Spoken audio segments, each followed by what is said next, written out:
Olá, vou falar um pouco sobre o livro Uma História da Matemática Escolar no Brasil.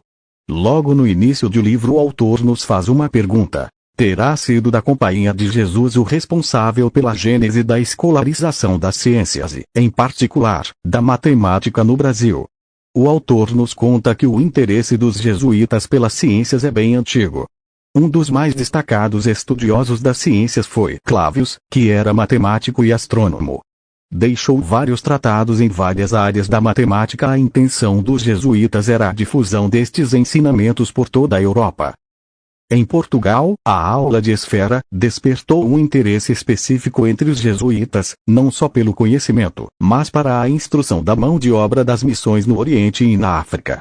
Mas pelo que tudo indica, houve uma longa distância entre a produção dos homens de ciência da Companhia de Jesus e o que foi passado à prática pedagógica dos colégios jesuítas espalhados pelo mundo. Tudo leva a crer que a matemática não constituiu, ao longo dos 200 anos de escolarização jesuítica no Brasil, um elemento integrante da cultura escolar. A matemática e a guerra têm uma relação antiguíssima, e na Idade Média surgem as armas de fogo, as leves e as pesadas. Com a evolução das armas de fogo, as fortificações também evoluíram. E por conta destes fatores surgem as aulas de artilharia e fortificações.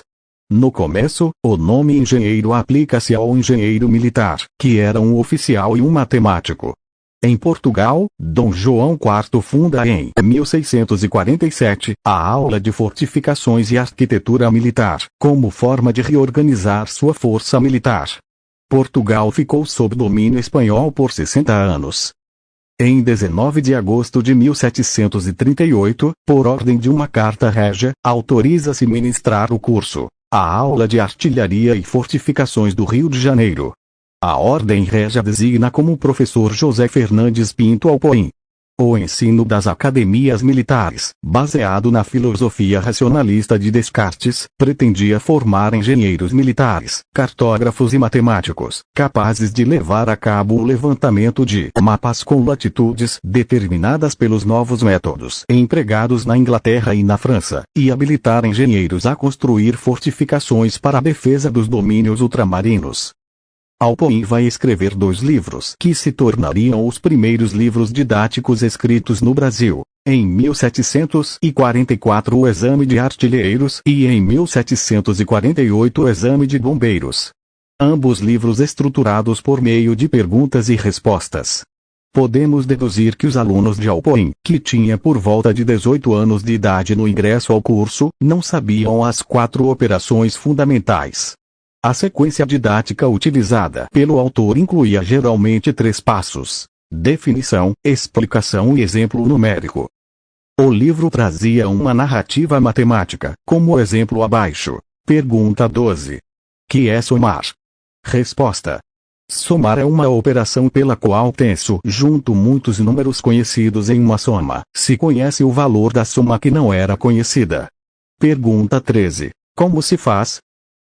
Resposta: facilmente sabendo as regras gerais.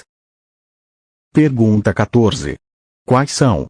Resposta: devem-se dispor os números dados de tal sorte que os primeiros caracteres de uns fiquem debaixo dos primeiros caracteres dos outros, a saber, as unidades debaixo das unidades, as dezenas abaixo das dezenas, as centenas abaixo das centenas, etc. E começando pela parte direita, se vão ajuntando os caracteres do primeiro lugar e passando a soma a número grande, se passam para o lugar seguinte em que valem mais.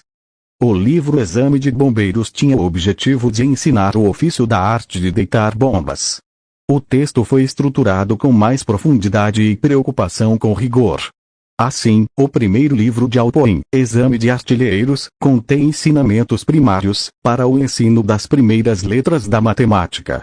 Já no Exame de Bombeiros, é um livro que reúne conteúdos hoje ensinados para o ensino médio.